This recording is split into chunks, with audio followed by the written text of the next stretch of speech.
I'm Sean T. Ross. I'm a material designer who's currently working with some ceramics for my project with the Thames River Festival, where I'm harvesting clay from the River Thames and using it to construct a modern interpretation of a Victorian water filter. I'm also going to then make a tea set and teapot to go along with that, and then using this whole set I'm going to use the Thames River water to make a cup of tea.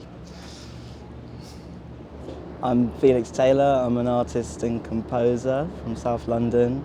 For this project I've been working with Musicity and Uber Boats to compose a piece of music about the River Thames, specifically the journey from London Bridge to Royal Wharf. They said, "You want to make a track about this stretch?" Obviously I said yes, because I love boats and I love water, and I've made this kind of 5-movement, 10-minute, miniature movement, 10-minute piece that uses music and field recordings from the journey.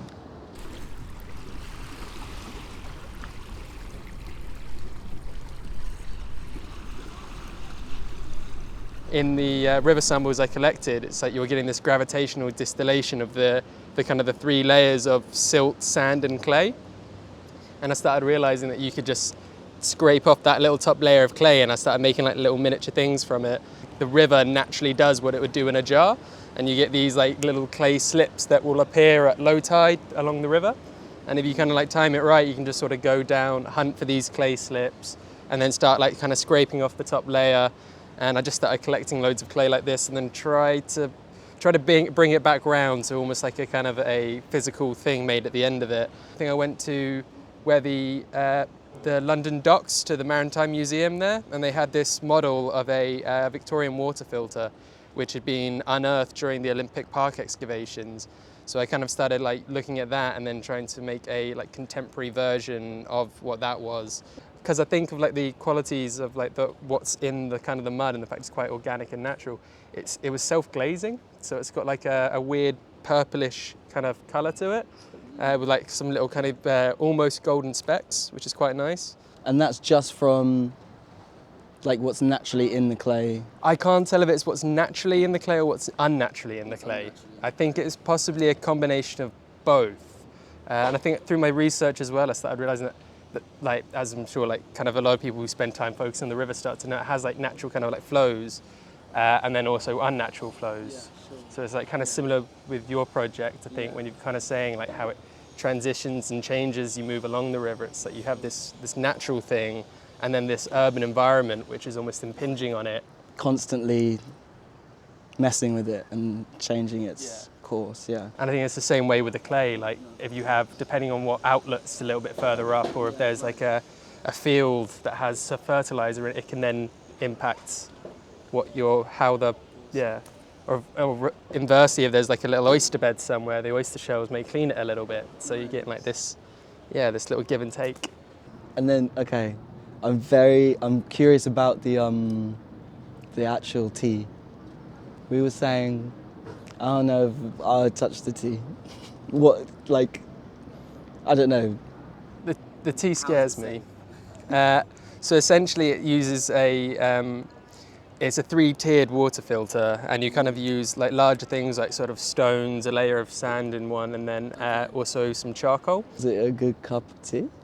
Taste-wise, it was quite horrible. Because I think it's going through the charcoal, so you're getting this weird kind of like, it gives it a weird kind of greyish colour because the water's coming out slightly murky from the charcoal filtration. So it's, yeah, tasty. But you know, I think it's quite a good indicator of the health of the River Thames now. So I think 200 years ago it was declared like, I think within the last 200 years it's been declared biologically dead, and now it's got life in it again. So it's this idea that like against most of the odds, and like with a lot of things in environmental senses sort of like tanking and going downhill, we suddenly have like the Thames River recovering from the initial like industrial abuse that it went through. And I think that's what this project's kind of about. It's like trying to show that like whilst there is a lot of this negativity going on, it's almost like there's still some environmental positivity.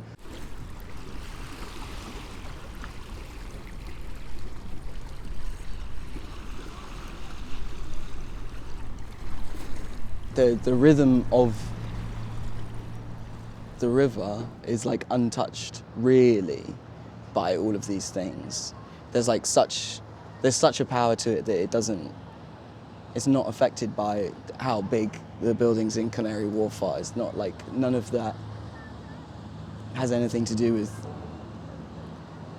what you feel when you get on the river really, physically. So I guess it is about both. But I think in terms of the sounds, I guess the best way to describe it is like electronic but classical music, I guess. And I think that kind of perfectly represents the industrial nature of quite a lot of what you see either side, but then the kind of very pure feeling that you get when you're actually on the river, like we are now. I think as well the history of the river as well, like that kind of like the tradition, like we're in central London, like a very historic place where like kind of like classical would have been huge, but like now it's like there's been a huge shift towards electronic and marrying that, it seems very appropriate. Yeah, and it definitely feels like that. It's like the tools that a classical composition can afford you, like these like, I don't know, there's like a sense of wonder and adventure and maybe even grandness, like kind of a grand feeling. I guess that's why I went that way. It's like, you know, it's like almost a bit campy. It's almost like a bit like theatrical. Quite like that idea of like adventure, like, and again because it's like that journey along the river. Like there's loads of secrets on the river, and again because it's like that it's a tidal river, so it's like these things get revealed at certain times, like, and you just like, I think initially when I was gathering stuff, because I was having to like go by the tide tables as well. Like I think there was one morning I was down on the river at like 5-6 a.m. And it's like you just see a completely different side to central London, like from being there at that time with like a bucket and spade and like wellies on. Like it's just, yeah, it's Come back later in the day and you can't see any of it. It's just sort of gone. all gone, and then suddenly like throngs of people just like everywhere. You think of central London as being it's almost like it's less accessible.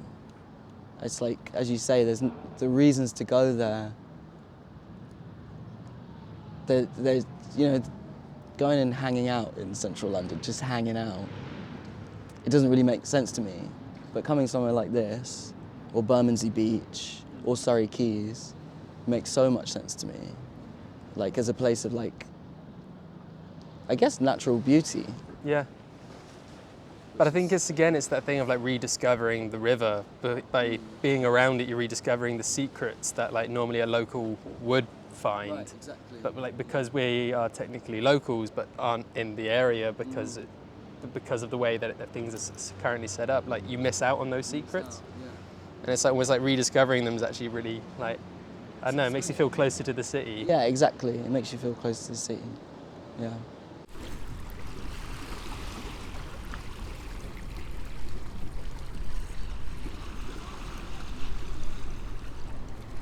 I feel like when I'm listening to music, especially a piece of music that I'm really engaged in, I'm on something else's time. I'm not necessarily thinking about time and how I'm moving through time in the same way. And I think it's the same with a body of water. It just changes my perception of me moving through time and experiencing time. Maybe it's to do with the fact that it has such a strong rhythm, a strong and like independent rhythm and very complicated rhythm. Maybe it's that. And then maybe in the same way, also the fact that it's just ever changing, which is also something I think about with music a lot, is the fact that this kind of feeling of like progress and, you know, something never being the same twice, which again goes back to why it's kind of in different movements and each movement has its own kind of character, but it still feels like one thing, same as the river. I mean, it's like a cliche at this point, but you never look at the same river twice. You can never step out the same river twice. It's always constantly changing, evolving, and moving around. Yeah. I think that's really nice. Like, again, it's that kind of idea of the river just not really caring, or not. It's been here before we were, and like before London was set up, and it's part of the reason why London's here. Yes. But it's exactly kind of, it has its own rhythms and its own flows. So it's kind of outside of it at the same time, which is something really nice about that. Yeah, it's something really nice, and it's something really nice about, I guess, in the way, like, being able to just, like, kind of surrender yourself to that. Like, there's nothing we can do about the fact that this boat is going like this. There's nothing you can do. There's nothing you can do about, well, like, how quickly a boat gets to where you're trying to get to. Yeah.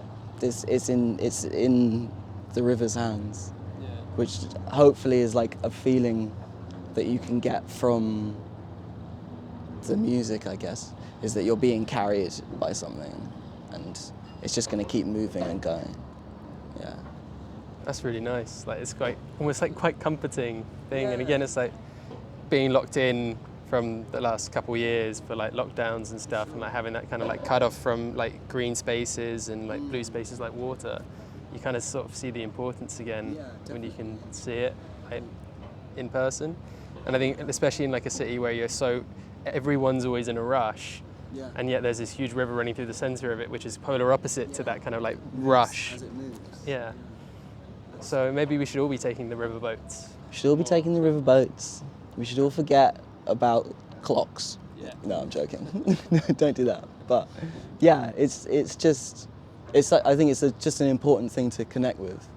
It's like just being able to be on something else's rhythm for a bit and realise that your life's not going to fall apart if you float along a bit. It's nice. Yeah.